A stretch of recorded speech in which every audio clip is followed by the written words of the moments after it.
Vozes interativas.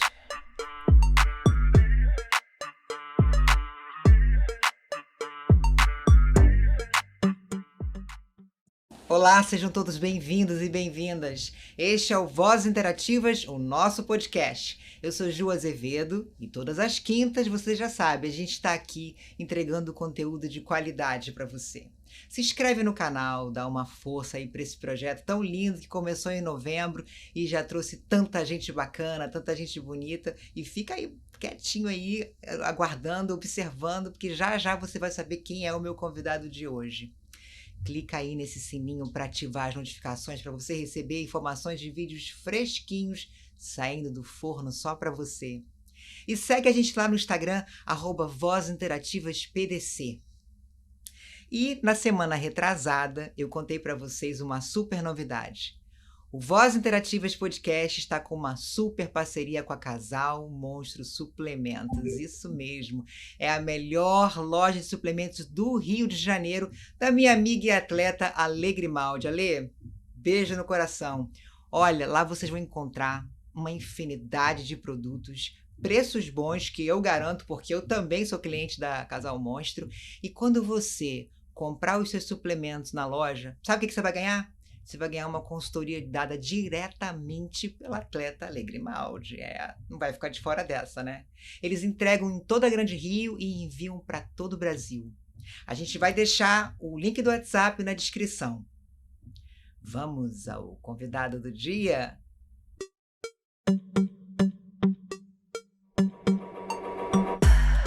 Vozes interativas.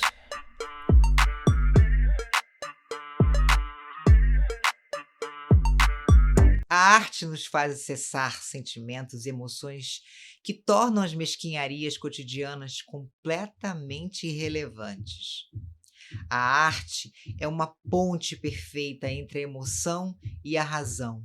Seu principal combustível é a inquietação, o desassossego, o ímpeto de fazer voos livres e a intensidade da entrega. Meu convidado de hoje é um inquieto por excelência, um inquieto insano, santo, profano, cafona. Ele está comemorando 50 gloriosos anos de carreira. É ator, diretor, roteirista, escritor e professor. Meu convidado de hoje é Anselmo Vasconcelos. Seja bem-vindo! Obrigado, graças. Tudo bem? Prazer. Tudo caminhando. Que bom, que bom. Anselmo, para a gente começar esse papo que promete, me diz já de cara, como é que a arte entrou na sua vida? Foi pequenininho, ali na infância? Como é que você teve seu primeiro contato com a arte? Acho que foi no útero da minha mãe. No útero da mãe, boa! Eu estava lendo recentemente um trabalho extraordinário chamado Anatomia da Emoção, que mostra como nós somos formados, né? E muito diferente das noções que nos são dadas através da cultura, da educação e da escolaridade que nós todos temos, né? Que é muito precária, muito primária, muito inútil, na verdade. E nós somos feitos de uma maneira espetacular, assim, dentro do útero da nossa mãe. Primeiro que nós nadamos o tempo todo, né? Nós somos formados na água, né? E o nosso desenvolvimento vai se dando lentamente. E quando nós nascemos, nós passamos por estágios que ainda são de formação do nosso corpo, né? Primeiro nós nos arrastamos, né? Tentamos nos equilibrar, nos arrastamos como um réptil, né? Depois a gente engatinha como um felino, né? Até que a gente consegue erguer a cabeça, o corpo e ficar de pé. Eu acho que tudo isso vai formando dentro da gente o sentido que eu vejo na arte, que é a ligação dos nossos órgãos né, daquilo que nos forma como um ser, como uma espécie, para a sobrevivência. A sobrevivência, ela é eminentemente artística. Por mais que nós sejamos materialistas, por mais que nós sejamos capitalistas, por mais que nós sejamos destruidores da natureza para construir outras coisas que a natureza não aceita, como Uhum. nós estamos vendo acontecer em vários espaços do planeta, Sim. o sentido artístico faz parte da nossa espécie e de todas as espécies. Todas as espécies que vivem nesse planeta são criativas. Quando você vê, por exemplo, né, um vídeo, um pássaro macho tentar se acasalar com a fêmea, ele muda suas penas, ele dança, ele cria uma coreografia, né? As flores são os órgãos sexuais das plantas, portanto, são belas, são desenhadas, são ferozes. Então, a arte ela está presente em toda a existência. Não é preciso que a gente se designe artista para poder fazer arte. A arte já está no mundo, já é o mundo é artístico. O que acontece é que você pode fazer disso a sua profissão, a sua ferramenta de trabalho. É isso que eu fiz há 50 anos atrás, quando, movido por um desejo absolutamente irresponsável, eu menti para uma pessoa dizendo que eu fazia teatro. Eu nunca tinha feito teatro, nem nunca tinha ido ao teatro. E aí ela pediu para ver, eu escrevi, dirigi, montei um espetáculo, e nesse dia eu passei a fazer com que a minha vida fosse isso, um encontro com a, a imprevisibilidade, um encontro com aquilo que não existe, mas que quando você faz existir, você descobre uma outra coisa estonteante. Que foi o que eu Aquilo falei ali agora no já, início, né? Esses aquilo voos, já é. esses voos no vazio, né? A sensação que eu tenho quando eu faço um espetáculo é que eu já tinha feito ele. Uhum. Você reconhece, né? É. Eu estou tendo essa sensação aqui agora, é como se nós já estivéssemos feito esse podcast, nós já estivéssemos conversado. Estamos aqui apenas materializando num outro plano, numa outra camada de dimensão, né? Sim. A vida é feita de muitas dimensões. Eu adoro sonhar, por exemplo, né? Eu sonho, eu gosto tanto de sonhar que eu acordo dos sonhos e aí eu não sei onde eu estou. Eu levo Isso um é tempo ótimo. para descobrir. Eu tenho várias casas, eu durmo em vários lugares diferentes durante a minha semana, os meus meses. Então, eu tenho essa procura da dimensão onírica com a dimensão real, né?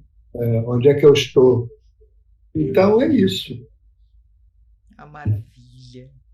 E me diz uma coisa, Anselmo, a sua predileção é pelo teatro ou pelo audiovisual? Ou qualquer veículo que você possa expressar a tua arte, manifestar a sua arte? A minha predileção é pela produção de afeto. Eu gosto de produzir afeto, né? Se é no cinema, maravilhoso, se é na televisão, maravilhoso, se é no teatro, maravilhoso, se é no cotidiano, por exemplo, né? Todo dia de manhã eu estou morando em Maricá, Uhum. numa praia, né? Numa casa na beira da praia, né? Então todo dia de manhã, com duas cadelas que me adotaram, eu dou um passeio de 1 hora na praia. E aí eu vou encontrando os pescadores, aqueles pescadores que ficam com a vara. A praia ela não é frequentada por banhistas, porque o mar é muito bravio. E aí eu paro e falo com cada um, entendeu? Então eu já estou aqui, vai para o segundo mês, eles já me conhecem. Então, a conversa já é uma produção de afeto, já é uma produção de um início de amizade, né? Não declarada, não exercida, mas há uma troca, né? O simples fato de eu perguntar para ele como é que está, o peixe está mordendo, aí eles me explicam, não, tem um sudoeste vindo, não sei o quê. É maravilhoso. Aí eu saio, eu trabalho na incubadora de inovações culturais aqui de Maricá, que é um centro espetacular de ensino gratuito para a população, Que e eu maravilha. dou aula de interpretação e dramaturgia aqui. E aí, as minhas aulas não são necessariamente só sobre o audiovisual, ou só sobre a atuação, ou só sobre a dramaturgia. É sobre o corpo, é sobre a produção de afeto, é sobre como nós podemos ser generosos, né? Porque nós temos uma compreensão muito equivocada do tempo, né? Do Sim. espaço-tempo, né? Uhum. A nossa cultura, ela não considera a morte, né? Ela acha que a morte é uma coisa que virá no futuro, né? E a morte acontece o tempo todo. Nós morremos ontem. Hoje nós estamos aqui, mas ontem nós morremos. Tudo que nós fizemos antes, quando você falou assim, ele tem muita experiência, não estamos experientes, não tem muita experiência. São folhas mortas, uma árvore que já existiu. Hoje vai passar um filme que eu fiz em 1979 aqui no Cineclube, em Maricá, no que nós chamamos Sarmambi Cineclube. E quando eu vejo esse filme, eu já vi esse filme várias vezes, eu olho, não sou eu, não sou mais eu. É uma imagem que eu gravei num tempo, em 1979. Eu não sou mais aquilo, aquilo já morreu. O que Verdade. está vindo ali é uma tecnologia. A tecnologia nos ilude que aquilo ali seja uma vida, mas é uma folha morta, é uma folha que já passou. Então, eu tenho muita ligação com a filosofia tolteca, dos índios toltecas do Antigo México, que consideravam, né, que é importante você sempre pensar que você está vivo hoje, né? Hoje você está vivo. Essa é a nossa única realidade. Atrás e para frente não existe. Ontem, semana passada, eu estava gravando com o Tony Ramos. Eu até postei agora no Facebook a cena que eu gravei com ele e a Lília Cabral. E eu acordei com a notícia de que ele operou um coágulo no cérebro. É. E ele estava tão bem, ele estava tão esperto, ele estava tão atuante. Então, quer dizer, a vida é uma grande surpresa, né? Ontem, alguns meses atrás, eu vivi uma história lindíssima na minha vida e ela já foi, ela já passou, entendeu? Assim como o espetáculo que eu fiz na sexta-feira passada, né? Ele já não existe mais, ninguém mais verá esse espetáculo. Então, essa efemeridade, essa fragilidade, essa vulnerabilidade é o que me move, sabe? Uhum. É o que me fascina. Aqui com você agora, daqui a pouco isso é passado. Que coisa linda isso. O efêmero é belo, né? É, acho que a gente vive num tempo errado. Astrologia, os nossos meses, por exemplo, o calendário das 13 luas, é muito, muito mais interessante do que esse calendário que os gregos inventaram, né, de 12 meses, e que, na verdade, está ligado às colheitas, né? Uhum.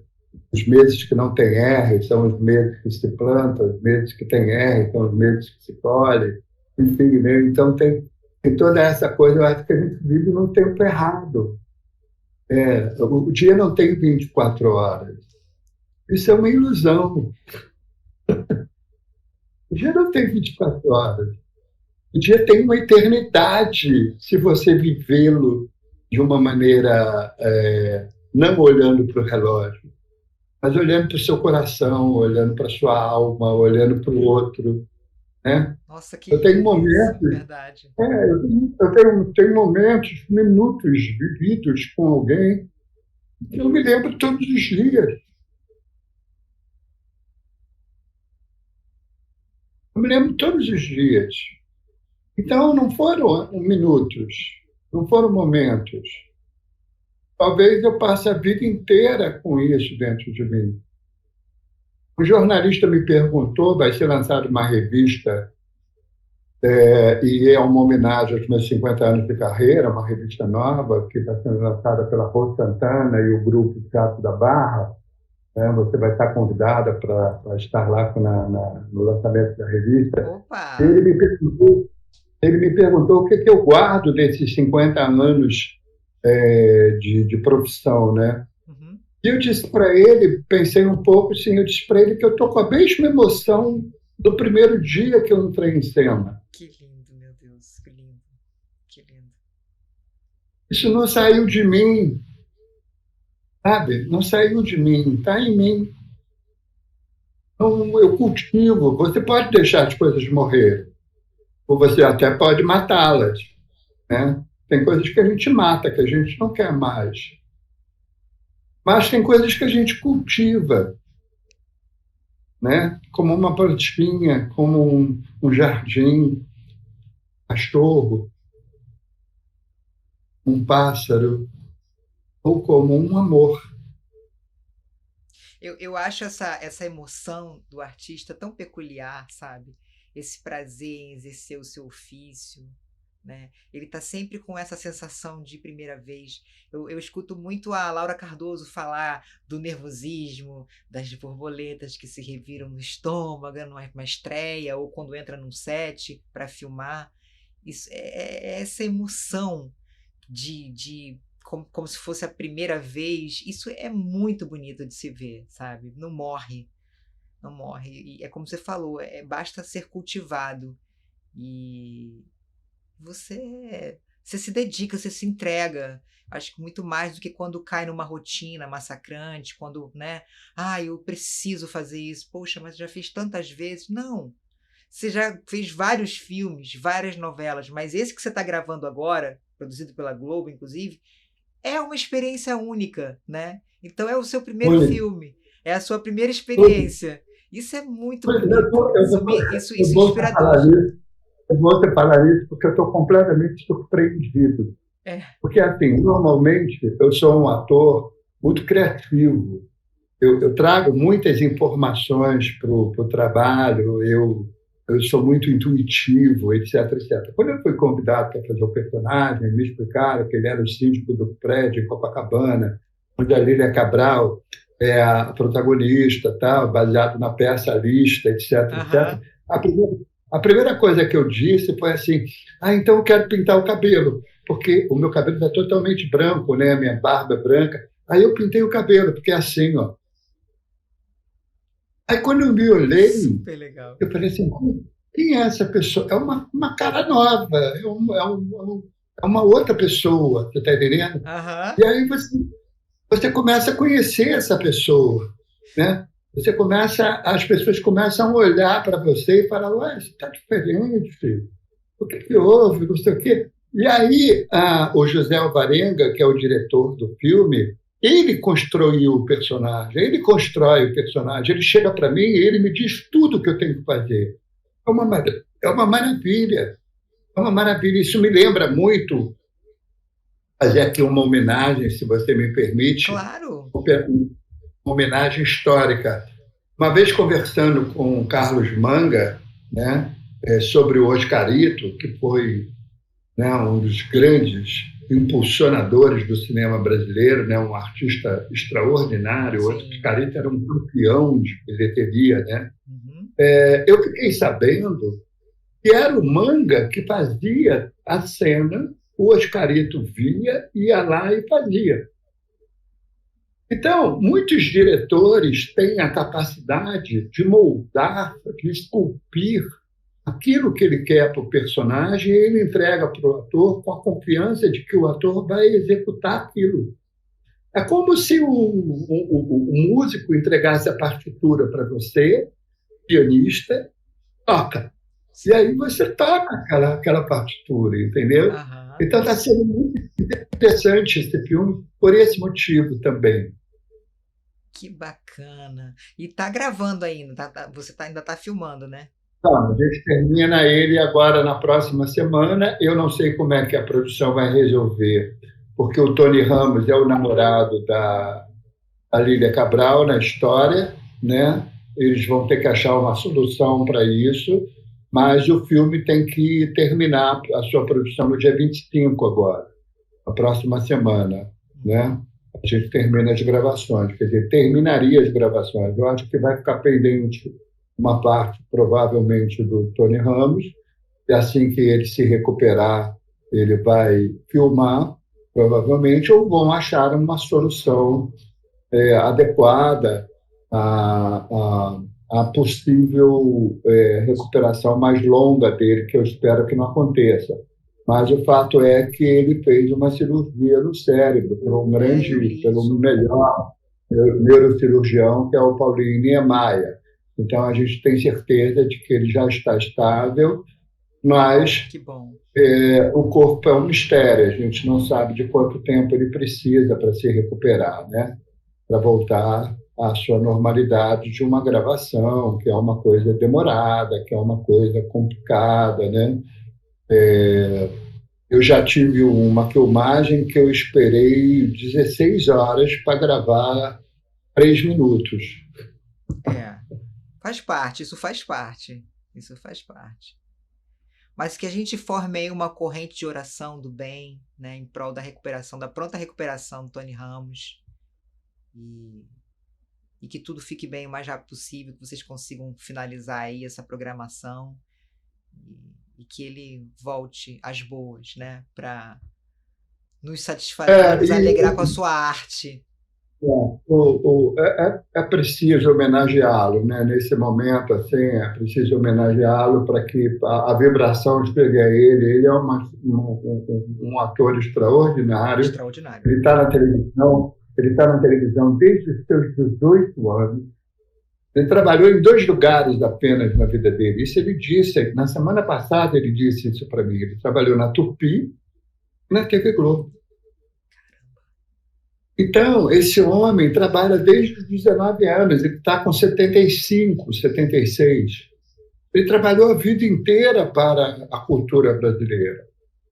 Ele trabalhou a vida inteira para o audiovisual brasileiro. Ele fez teatro, ele fez cinema, ele fez televisão. Ele é um dos protagonistas mais contínuos das novelas. Mais contínuos, né? Exatamente.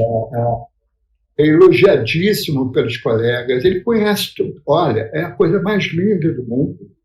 É o Tony Ramos chegando num set de gravação. Ficou emocionado aqui de dizer. Ele conhece cada um. Ele fala sobre cada um. Ele elogia. Quem ele não conhece, ele passa a conhecer. É uma coisa... Sabe, é uma pessoa excepcional. Mas... Fico muito emocionado. Eu imagino. Eu sinto nele assim, um espírito de equipe muito forte, uma generosidade cênica. Eu sinto nele uma luz muito forte. Ele é uma pessoa muito iluminada e que ele se recupere o mais rápido possível. Vamos lá. Vibração, volte, Tony. Entendeu? Mas vamos lá. Vamos voltar aqui para o nosso roteiro maravilhoso. Você foi professor da renomada Martins Pena. Como é que foi essa experiência para você? Como é que é essa experiência de ser professor num país onde, desde sempre, a educação ainda é bastante precária?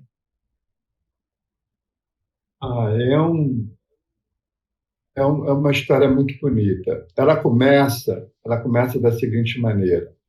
Eu tinha 14 anos, por aí, e minha mãe era uma cabeleireira que trabalhava na sua própria casa, e ela virou-se para mim e disse assim: Anselmo, amanhã você vai dar aula para o José Carlos, filho da dona Elizabeth, minha cliente. Eu falei: como é que é, mãe? Você vai dar aula de português para ele porque ele está pendurado e talvez ele não passe de ano. E eu disse para a dona Elizabeth que você vai dar aula para ele, você vai ganhar um dinheirinho. E Eu fiquei sem saber o que responder e fui na casa de José Carlos, dei aula para ele, e nesse dia eu comecei a descobrir que eu tinha uma capacidade de transmitir, de comunicar, de ensinar o que eu não sei. Então, cortando para a sua pergunta, eu passei 20 e tantos anos na Escola de Teatro Martins Pena, a convite de uma turma de alunos que foi me chamar no teatro para dirigi-los, e não saí mais da escola, e fui até eleito diretor, acho que fui o último diretor eleito por voto na escola, depois passou a ser nomeação, né? E durante os anos que eu passei na Martins Penas, que foram muitos, eu fiz a escola. Eu assisti às aulas, haviam grandes professores na escola, eu assisti às aulas, eu nunca preparei uma aula, eu sempre usei Não. uma. Não, eu usei uma metodologia que eu uso até hoje, que é o seguinte: a Martins Pena, ela é na Casa do Barão do Rio Branco, na Rua 20 de Abril, número 14, é uma casa centenária. E a Martins Pena, ela foi fundada junto com o Teatro Municipal em 1908. Por ali passaram, resumidamente, Cecília Meirelles, Coelho Neto, Zé Wilker, Joana Fon, uma quantidade de gente de uma qualidade extraordinária, professores como Tânia Brandão, Flávio Lemos, entendeu? Uma coisa muito rica, muito rica. Então, eu sentia que naquele lugar ali havia uma energia, havia uma egrégora. Eu tinha que me comunicar com essa egrégora. Então, eu agia como um rádio, entendeu? Eu chegava lá e ligava o canal e aqui recebia a transmissão, e sintonizava uma transmissão. Então, essa coisa de ensinar o que não se sabe pode parecer uma ideia maluca, descabida. Não, ela faz todo sentido, porque a nossa capacidade cognitiva, ela não é só aquilo que a gente memorizou, que aquilo que a gente arquivou, é aquilo que a gente prospecta também, é aquilo que a gente prevê também. Né? Quando você vê um homem, não estou fazendo nenhuma comparação, pelo amor dos deuses, não estou fazendo nenhuma comparação, mas quando você vê um homem, por exemplo, como Nietzsche, Eisenstein ou tantos outros, o Glauber Rocha, por exemplo, ele inventou um cinema. O cinema não existia, o cinema do Glauber Rocha não existia antes dele fazer. Ele inventou aquele cinema. Ele não estudou aquilo na escola, né? Ele inventou aquilo. Então, essa capacidade inventiva, ela proporciona um nível de ação eletromagnética do seu cérebro que cria sinapses, né? Que cria uma neuroplastia que você mesmo se delicia com ela. Eu, por exemplo, aprendi com o Tonico Pereira a não me prender no texto, às vezes até nem ler o texto. Eu dirigi uma peça da Rô Santana há pouco tempo atrás, e quando ela me convidou para dirigir a peça, eu disse assim: tudo bem, eu vou dirigir, mas eu não vou ler o texto. Como é que é, Anselmo? Como é que você vai dirigir sem ler o texto? Eu falei assim: não, a cada ensaio vocês vão me contar um pedaço da peça. Vocês, atores, vão me contar um pedaço da peça. Então, nós vamos montando como se fosse um Playmobil. Vocês me contam o que acontece, eu vou, dou uma dirigida, dou uma adequada e a gente vai criando. E aí, quando chegou no final do texto, foi uma surpresa extraordinária, porque eu fui o primeiro espectador do texto. Eu não fui aquele cara que chegou e disse assim: é assim, vai ser assim, você vai para lá, você vem para cá, acontece dessa maneira, eu imaginei isso. Não.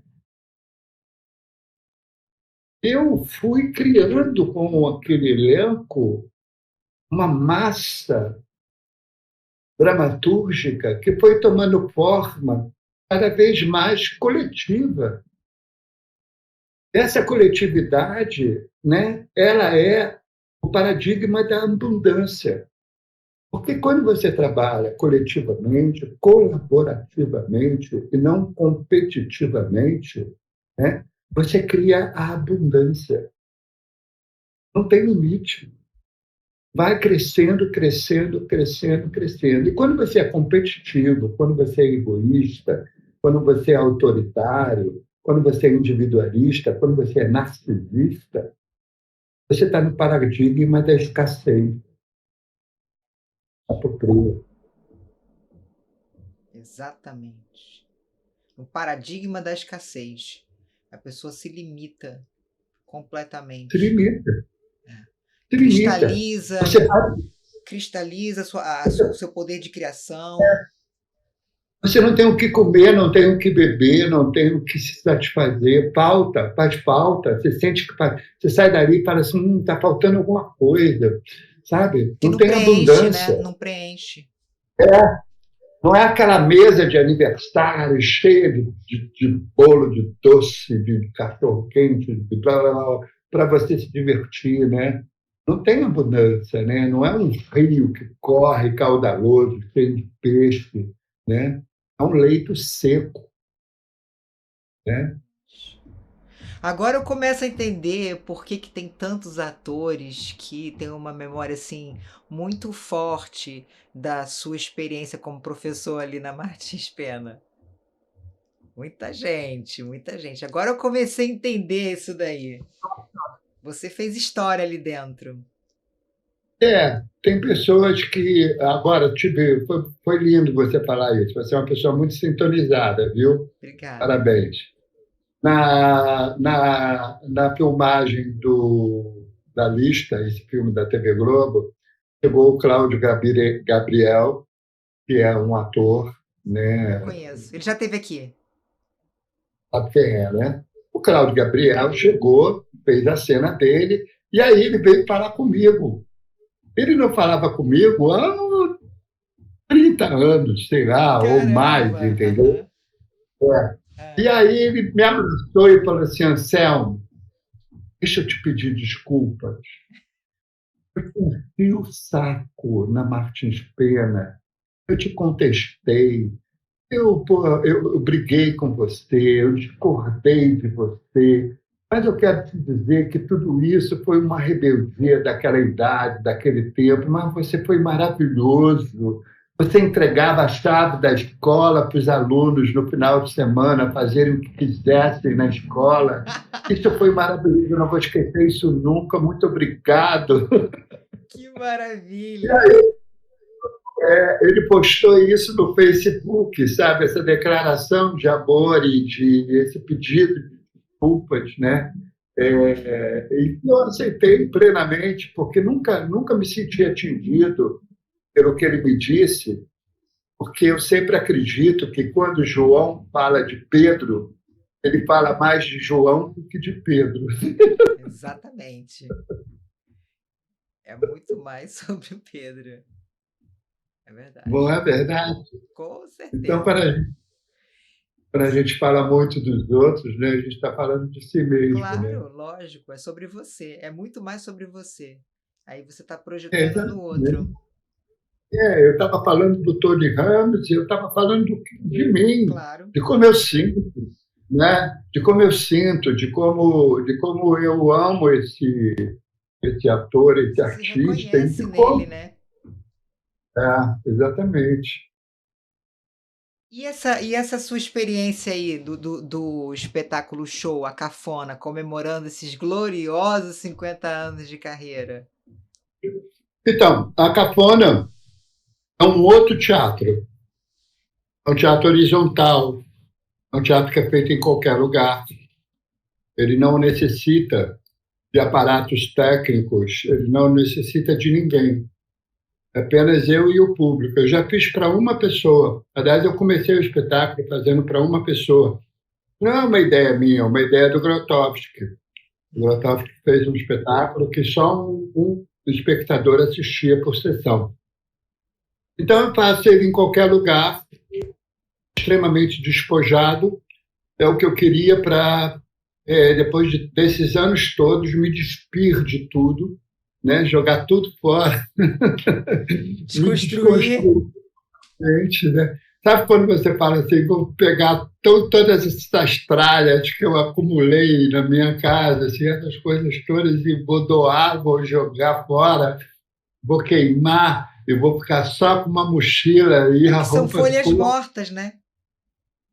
É, a metáfora é essa, entendeu? Eu quero viver com uma mochila, duas trocas de roupa, e eu comprei uma Kombi chamada Luz del Fuego, uma Kombi linda, é um motorhome, né? Tem Olha, cama, tem geladeira, tem televisão, não, tem fogão, ar-condicionado, olha. e eu quero viajar com ela pelos lugares, apresentando não só o espetáculo, como também ela vai se transformar numa farmácia natural. Aqui em Maricá, por exemplo, né, há muitas pessoas que cultivam plantas medicinais, Maravilhoso. benzimentos, artesanatos, né, tinturas que curam, né, para a gente combater um pouco essa coisa da química farmacêutica, né, os fármacos, né. Uhum. No outro dia eu fiquei assustado porque eu li que fármaco em grego quer dizer veneno. Então, quando você entra numa farmácia, você entra para comprar veneno. É uma droga, né? É uma droga. Você está entrando para comprar uma droga. É, Exatamente. eu também acho que o quanto você puder evitar a medicação alopática, melhor. Porque as plantas têm um poder incrível, né? De cura e de prevenção também. A cura está dentro e está fora, né? Está mais dentro do que fora, né? Uhum. Mas quando a doença chega a nós, ela já percorreu um caminho, né? Já nos avisou várias vezes e a gente não prestou atenção, né? Uhum. Então, é muito isso, assim, né? Então, a Capona, a sua pergunta é essa, é uma tentativa minha de ser um outro teatro, né? Uma coisa quase que franciscana. Isso é lindo, isso é lindo. Nada cartesiano. É. Cada vez eu faço ele diferente, eu incorporo coisas diferentes. Eu nunca decorei o texto, por exemplo, entendeu? Eu improviso, o espetáculo é todo improvisado, né? É feito ali na frente do público, com a energia do público. E ele começa com uma conversa com o público, vem o espetáculo da Maísa Celli, o texto dela, né? A estrutura dramática dela, e depois eu bato um papo com o público sobre essa experiência de conversar com o artista após o espetáculo, né?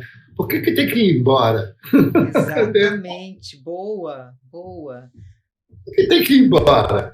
É, Vai comer uma pizza, vai para um restaurante falar. Pô, conversa com o artista, né? Olha, eu senti isso, senti, né? Eu achei isso, achei aquilo. Faz parte do espetáculo também, né? essa O resenha, público, né? o público ele faz parte do meu espetáculo. Claro, claro. Ótimo isso, ótimo. E no decorrer também da apresentação, você também interage com o público? Quando o público me provoca, eu jogo a bola o tempo todo para o público, né? Eu não tenho. Eu escutei você falar várias vezes quarta parede, né? Quarta parede é uma das coisas mais terríveis que já se inventou a respeito da comunicação, né? É achar porque o teatro ele é tridimensional, né? Comprimento, largura e altura, né? E a quarta parede seria então aquilo que separa o artista do público, né?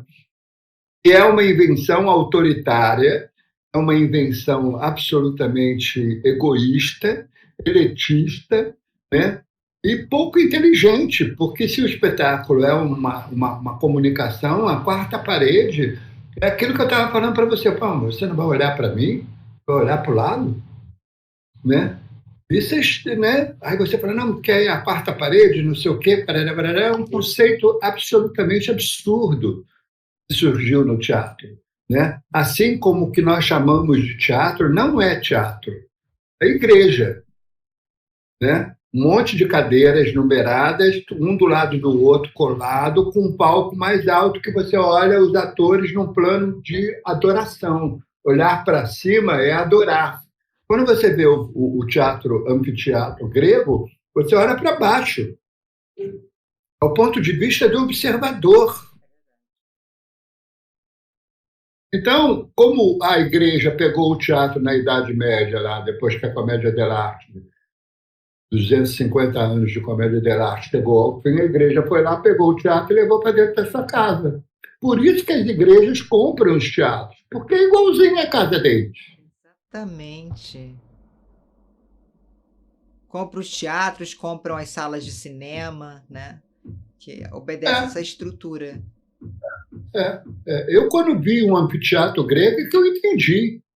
E falei, porra, agora eu saquei o que é que os caras quiseram fazer, tá entendendo? Né? Observar o ser humano na perspectiva, né, científica, né, do médico que se debruça sobre o paciente, do pesquisador que se debruça sobre a lâmina, ou quando você lê um livro, né, é a perspectiva do observador, do examinador, e não do adorador que olha para cima e fala: ó, oh, maravilhosos, divinos, sagrados.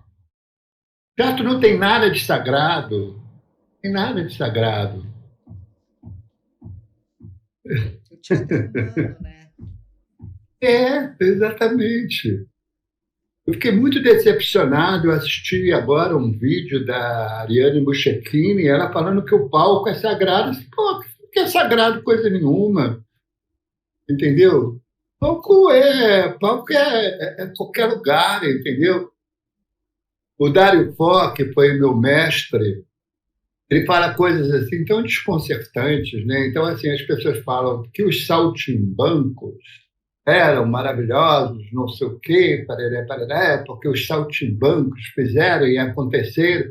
Aí o Daripó chega e fala assim: saltimbanco é o seguinte, é o ator que chegava numa praça, tá? E para chamar a atenção do público, ele subia num banco. Então, salte em banco.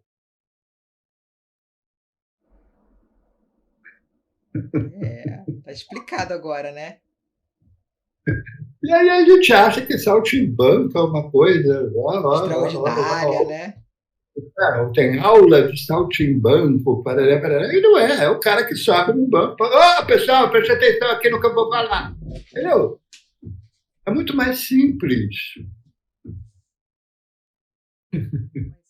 E muito mais belo, né? Essa simplicidade é muito mais bonita de se ver. Eu aprecio muito a simplicidade. Eu acho ela, assim, o mais, digamos, o mais alto nível de sofisticação. Pessoa simples. Isso, As coisas isso. acho que as coisas simples é que fazem sentido. E é por isso que o mundo está como está, né? Porque nós, seres humanos, complicamos, elaboramos, elocubramos demais. A gente já está há algum tempo conversando e a nossa conversa está fluindo porque você está sintonizando comigo e eu estou sintonizando com você. Se as pessoas praticassem isso, né? A escuta ativa, escutar o outro, né? Seria completamente diferente. Ninguém se escute, ninguém tem paciência para se escutar. Você entra no trem, eu saí do Rio de Janeiro, não aguento mais o trânsito do Rio de Janeiro. O trânsito do Rio de Janeiro é um inferno de Dante. No outro dia, um cara me esculhambou de uma maneira assim, como ninguém me esculhambou, porque eu não prestei atenção que ele queria entrar, entendeu? E eu fiz uma barbeiragem. Estava distraído, fiz uma barbeiragem. O cara foi atrás de mim e me xingou, entendeu? Se ele pudesse, ele descia do carro e me enchia de porrada. E eu pedi desculpa para ele. Eu falei: eu estou errado, desculpe. Entendeu? Eu estou aqui pensando numa coisa, desculpa, eu estou errado, me perdoe. Não, o cara não quer saber, entendeu? Ele quer despejar raiva em cima de você.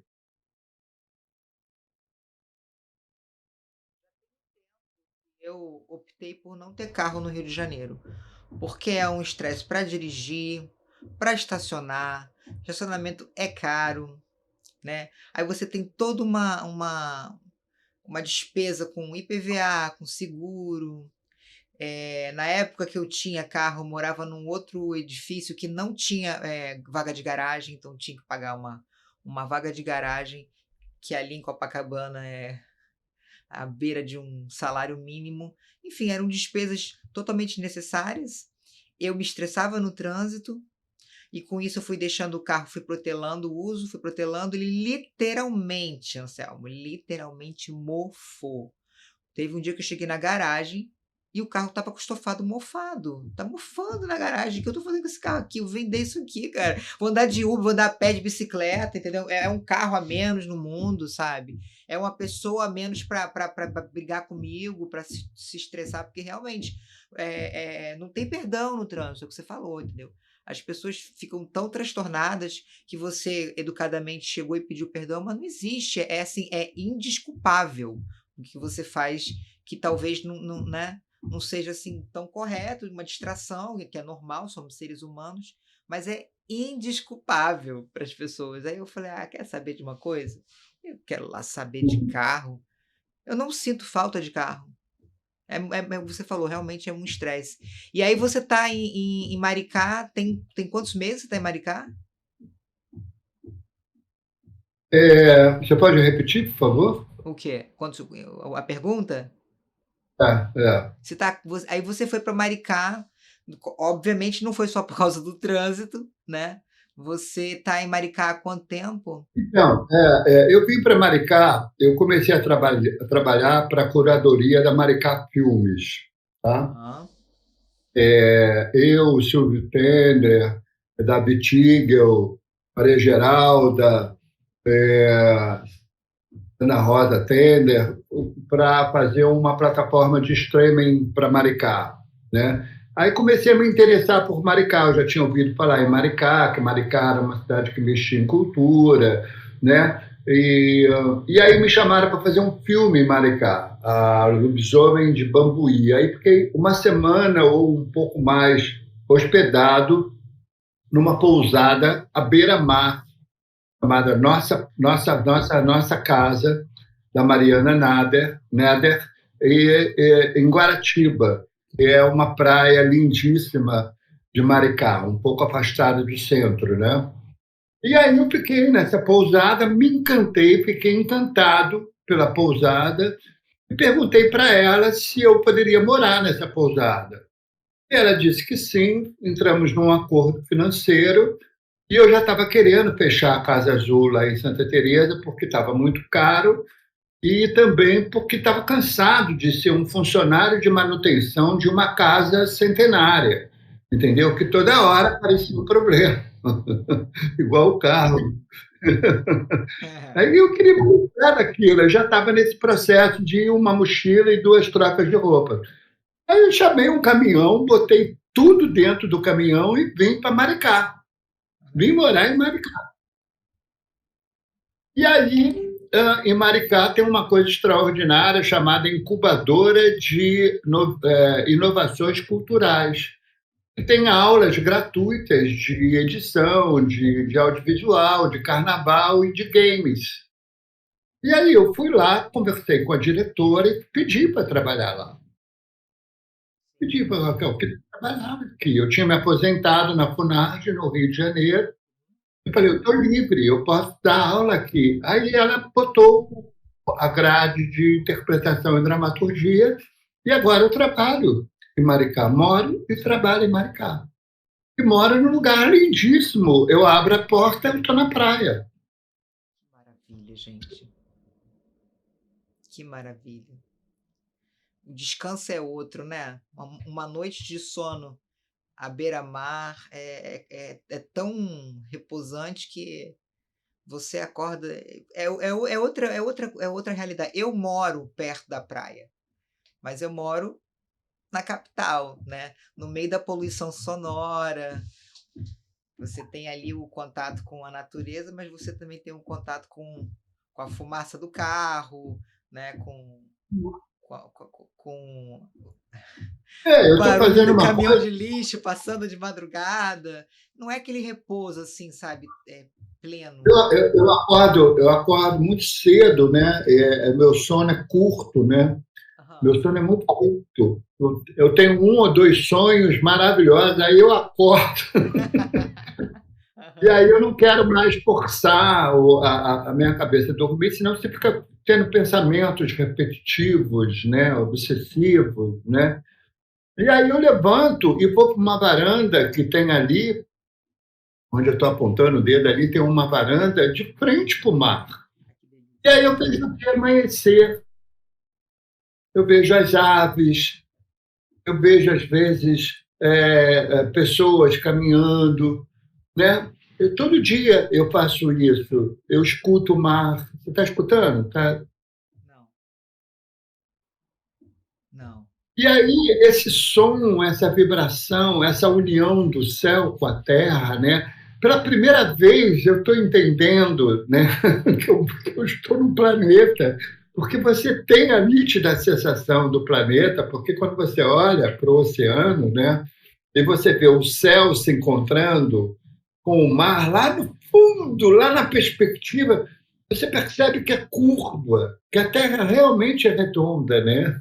Apesar dos negacionistas, né? Aham. A Terra é redonda, né? E é azul. A Terra é azul. Caetano tem toda a razão. A Terra é azul, né? É lindo, é muito bonito você viver perto da natureza, né? Muito, muito bonito.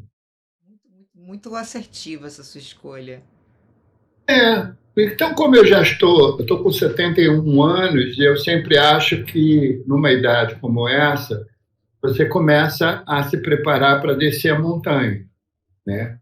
Você subiu a montanha e aí você começa a descer a montanha e você vai largando as coisas, porque o que você levou para subir, você não precisa mais para descer, né? Você tem que descer com menos coisas, né?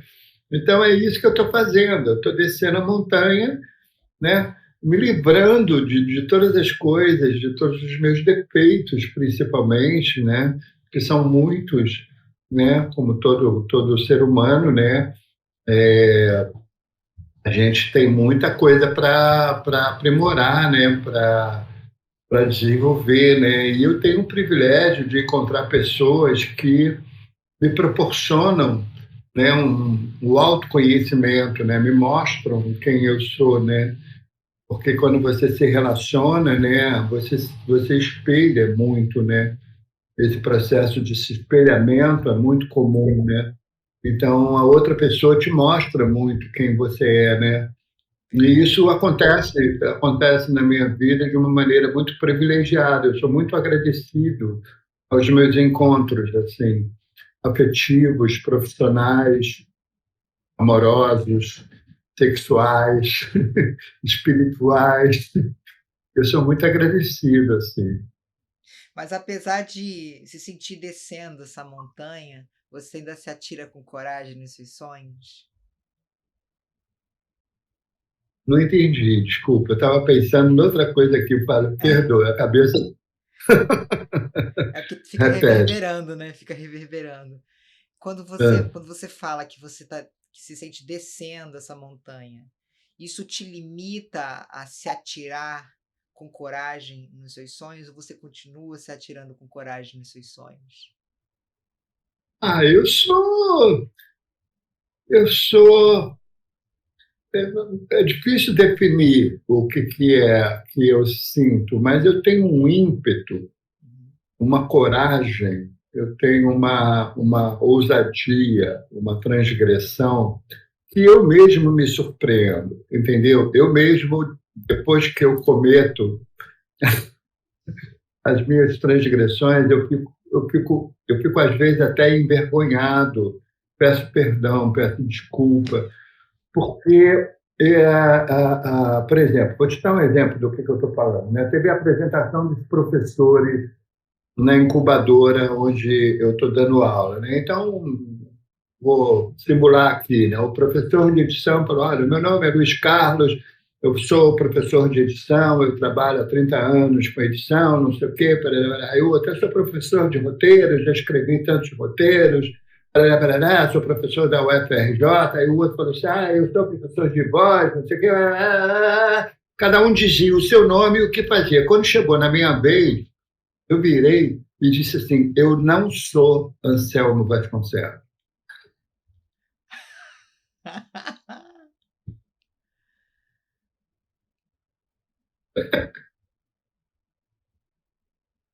Eu vou me transformar em alguma coisa aqui que não é o Anselmo Vasconcelos, que eu poderia dizer aqui, que já fez 50 filmes, que já fez não sei quantas novelas, que já ganhou não sei quantos prêmios. Isso é passado. Isso já morreu. Entendeu? Eu estou aqui para ser uma nova pessoa, para ser uma outra coisa, para criar um outro ser. Por isso que eu pedi para vir para cá, porque eu acho que aqui tem terra para eu florescer a minha plantinha. Entendeu? Claro, claro. E você está se atirando com coragem, né? Continua. A palavra coragem é linda, né? Porque ela vem de core. Core é coração. Coragem. Agir com o coração. O diálogo do coração com o cérebro é a coisa mais importante da nossa vida. É o coração que emite os sentimentos, né? Esses que nós chamamos de chakra, né? O chakra cardíaco, né? Isso é muito importante da gente agir com o coração, né? Pensar no outro, empatia, né, querida? Ter Com empatia, certeza. né? É fundamental você ter empatia. Eu sou agnóstico, eu não acredito em nada.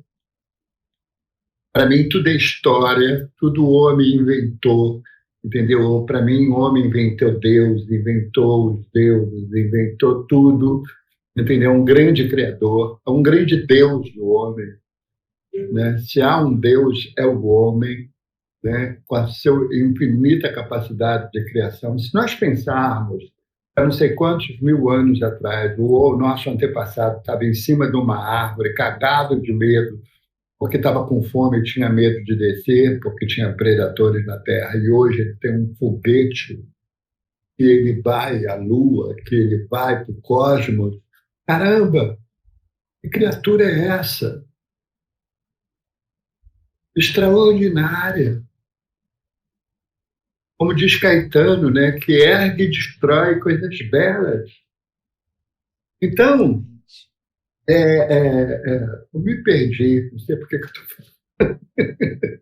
Eu me perdi Olha, completamente. eu entrei tão Estava fazendo profundo empatia, de da empatia, empatia. né? É, De que eu tô aqui empatia. viajando nessas palavras que realmente é Então, eu assim, acho que é isso. Acho que esse é o real sentido da vida. estava dizendo que eu sou agnóstico, etc., que eu não Sim, acredito sim, em você é nada. agnóstico. Tem uma frase atribuída a Jesus Cristo que eu acho que é maravilhosa, que ele fala assim: amai os seus semelhantes como a si mesmo, né? E quem é seu semelhante? Tudo. Um cachorro é seu semelhante. Um pássaro, uma árvore, uma pedra, um rio, o mar, Tudo se o ar, assemelha. Exatamente. tudo é seu semelhante. Tudo se Porque assemelha. tudo é uma coisa só. Tudo é uma coisa só. Exatamente. A coisa mais linda é a gente saber que o ferro do nosso sangue e o cálcio dos nossos ossos nasceram da explosão de duas estrelas no cosmos. Então, nós somos feitos da mesma matéria de que são feitas as estrelas.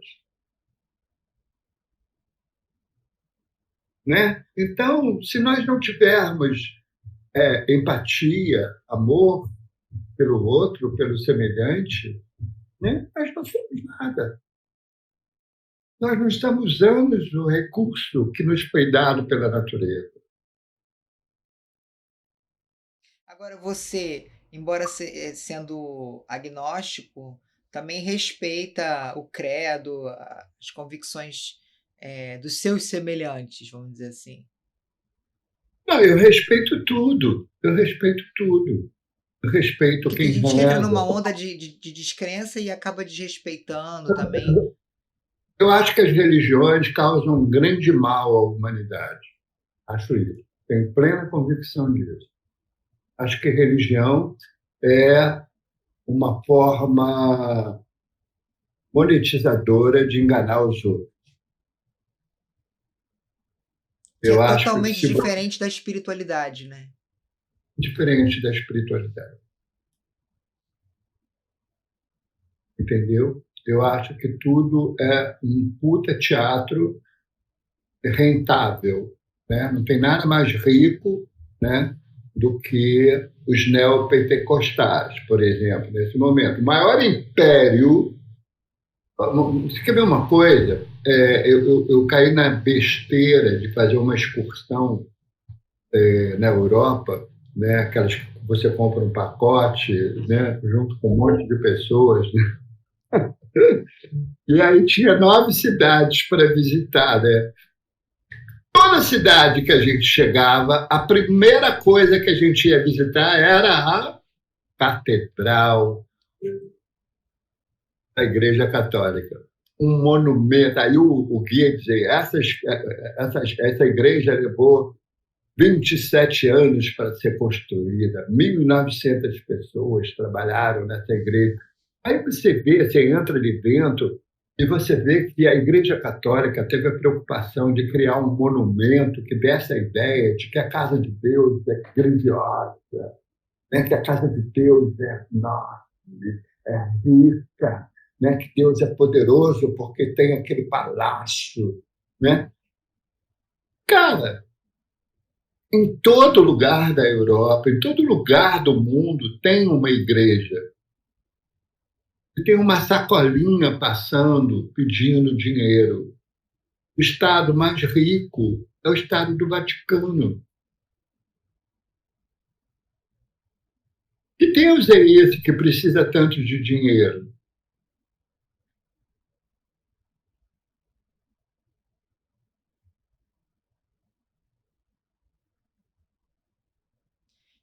E a Bíblia nos conta que Jesus Cristo nasceu numa manjedoura, né? Não precisou de muito para ser quem foi, né?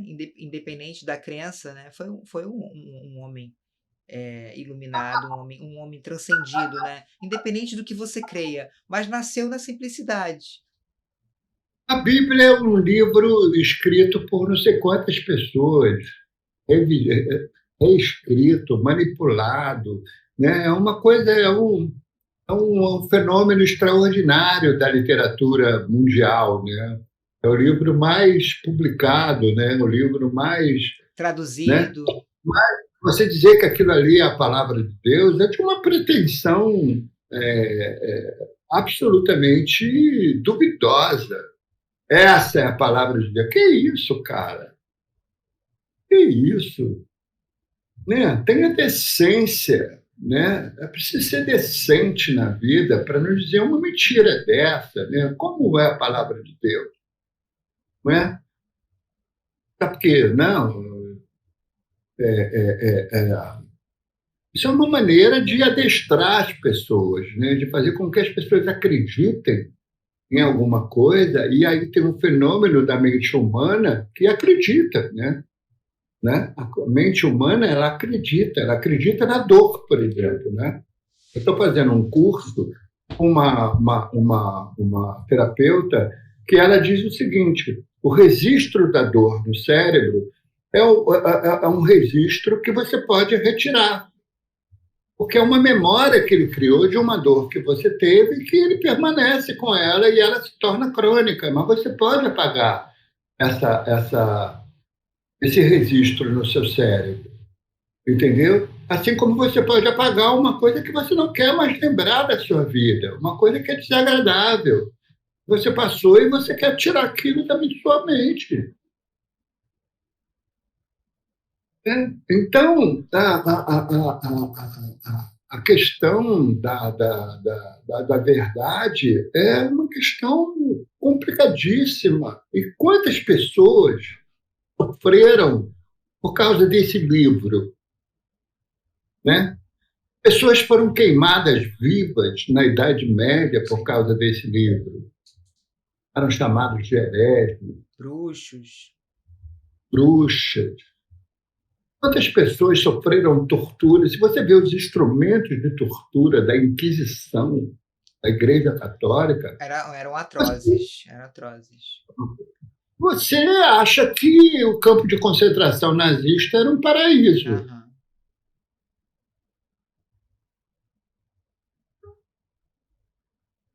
É verdade. Né? Padres doentes, né? Sacerdotes psicopatas, né? A igreja tenta encobrir isso o tempo todo, né? A psicopatia desses, né? Porque o sujeito ele tem lá as suas questões pessoais mal resolvidas e aí ele se veste de personagem, né? Sacerdote e usa isso para abusar das pessoas. Você chegou aí no Museu Madame Tussauds, na Europa? Cheguei. Não, é que lá isso me lembrou uma sala bem sombria, né? Sobre as execuções. E era assim, chocante passar ali pela salinha ali da Inquisição. Era uma energia, sabe, pesada, uma angústia que te dá entrar naquele lugar ali, né? Eu fiz um filme que infelizmente foi interrompido por falta, acabou o dinheiro, enfim, aquelas confusões que acontecem no audiovisual, e que eu era um inquisidor. Eu era inquisidor e eu tinha que torturar uma mulher para que ela confessasse, né, A a bruxaria. questão do fogo. Não, uma questão que o filme abordava, Sim. e ela era inocente, evidentemente, né? E aí, quando cheguei na sala, no set de filmagem, para fazer a cena, em que me mostraram os instrumentos que foram pesquisados e reproduzidos, eu falei, gente, porra, eu vou ter que fazer isso? Não, isso é só para ilustrar, porque eu fiquei apavorado, cara. Porque é uma coisa de uma crueldade, de uma maldade, de uma falta de humanidade. Como é que alguém pode se achar representante de Deus e cometer uma coisa dessa? Né? Com certeza. Mas olha só, quando eu falei para você sobre a história de Jesus Cristo, independente da convicção da pessoa, seja ela a favor da Bíblia ser realmente um mandamento divino, ou apenas um romance, ou relatos, né, humanos, o que eu quis dizer é o seguinte, que a história de Jesus Cristo conta a história de uma pessoa simples. Não tem nada megalomaníaco ali, né? Não tem nada faraônico. É tudo muito singelo.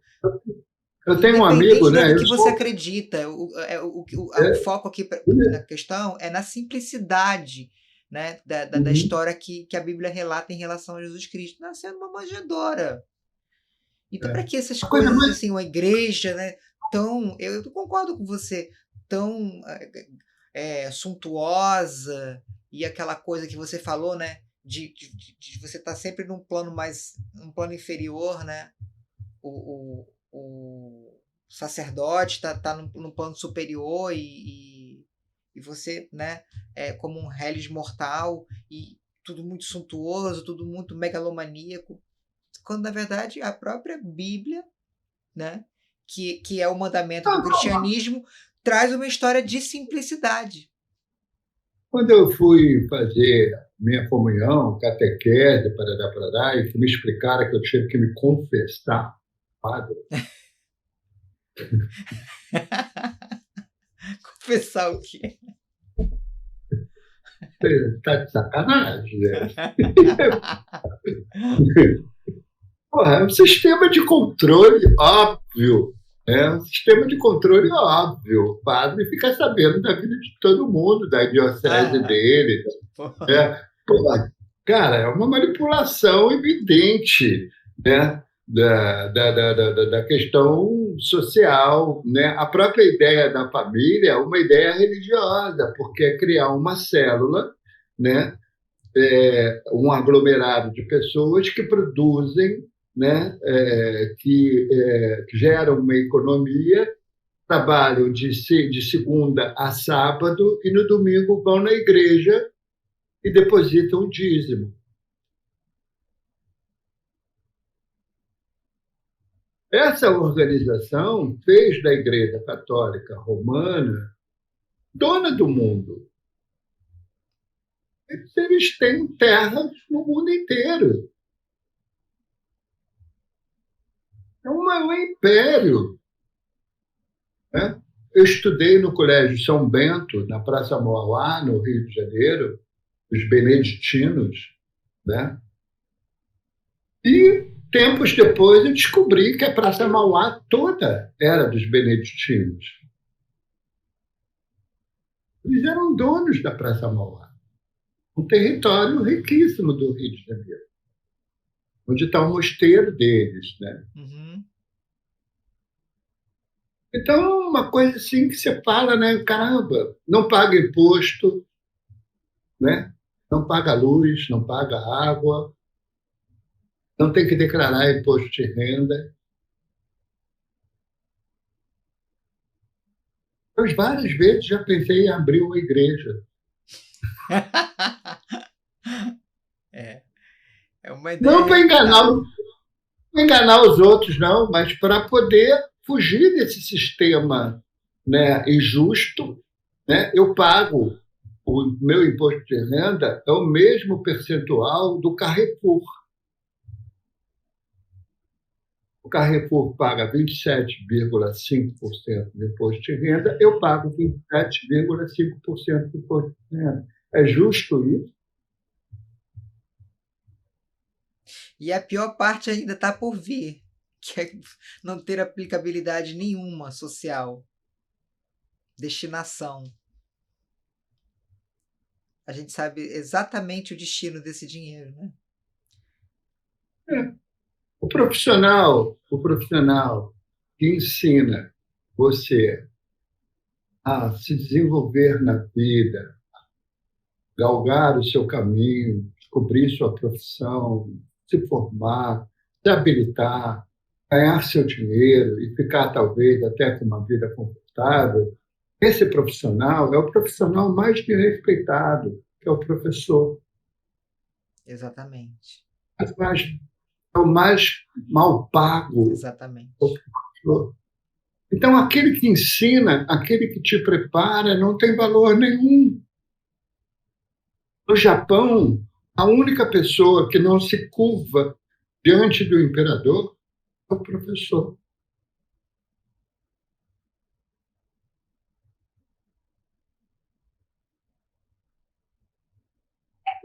O salário do professor é uma vergonha. Uma vergonha. É uma vergonha. Infelizmente, um Eu dou aula, desperdício. eu dou aula há 40 anos. Eu não tenho casa própria. Se eu não continuar a trabalhar, eu não vivo.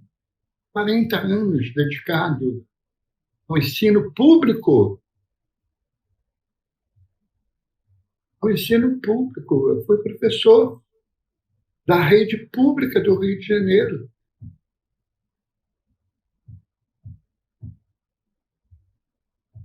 É realmente um Aí um desprestígio, um descaso. Aí um deputado tem auxílio terno, auxílio alimentação, auxílio moradia, é, bônus de não sei. O cara recebe 60, 70, 80, 90 mil reais por mês e não consegue impedir, entendeu? Não consegue impedir a destruição do meio ambiente que causa uma enchente devastadora numa região riquíssima do Brasil. E todo mundo sabe qual é a causa. Não é a natureza, não é nenhuma maldição, é a destruição do meio ambiente. E quem é que tem que cuidar disso?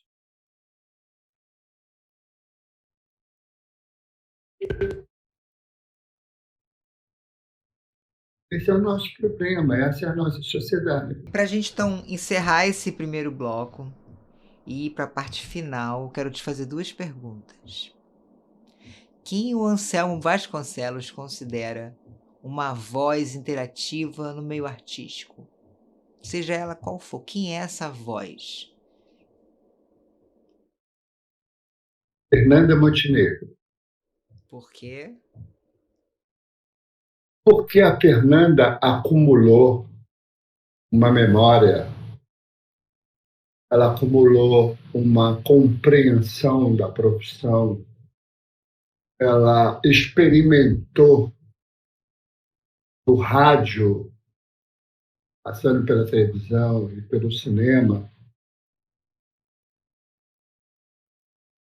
o que nós todos precisamos que ela nos conte, porque ela está na nossa frente no caminho.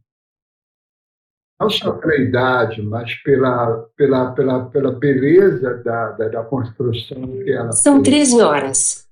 Então, ela vai assistir o espetáculo de um desconhecido que alguém disse para ela que é interessante, ela vai lá assistir. Como ela vai assistir um colega de geração dela, ela vai conversar com você, se você abordar ela. Ela fala sobre o Brasil, ela é uma brasileira íntegra, com uma consciência fantástica.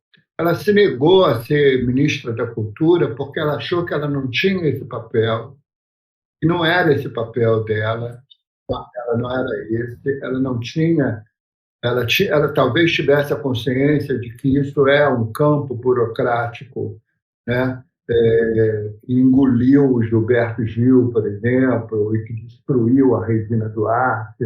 Enfim, ela tem essa consciência. Ela foi ao Oscar e ela disse claramente: isso aqui é uma festa deles, dos milionários americanos que vieram aqui para se divertir.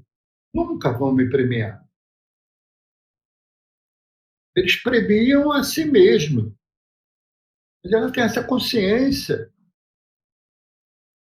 Assim como ela tem a consciência de que ela fazia um espetáculo com uma cadeira e falar Simone de Beauvoir, ou Nelson Rodrigues, é um processo de formação de plateia, porque o público vai assisti-la, vai prestigiá-la, e ela forma a plateia, e ela indica outros espetáculos. Então, ela é uma voz que não deveria se calar nunca. Escolha. Fernanda Montenegro realmente é um grande exemplo de voz interativa. É uma voz, uma voz que. Uma voz imortal. Uma voz imortal. É. Ela fala uma coisa linda, ela fala que a única coisa que ela teme, ela tem medo de perder a memória.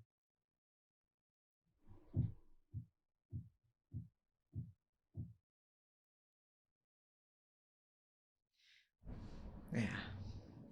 Não dizer mais nada. Né? Nada.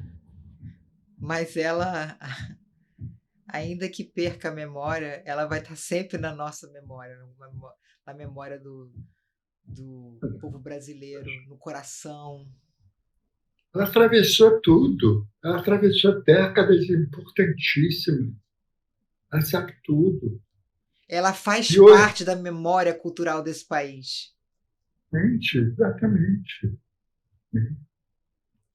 Anselmo, eu adorei esse papo.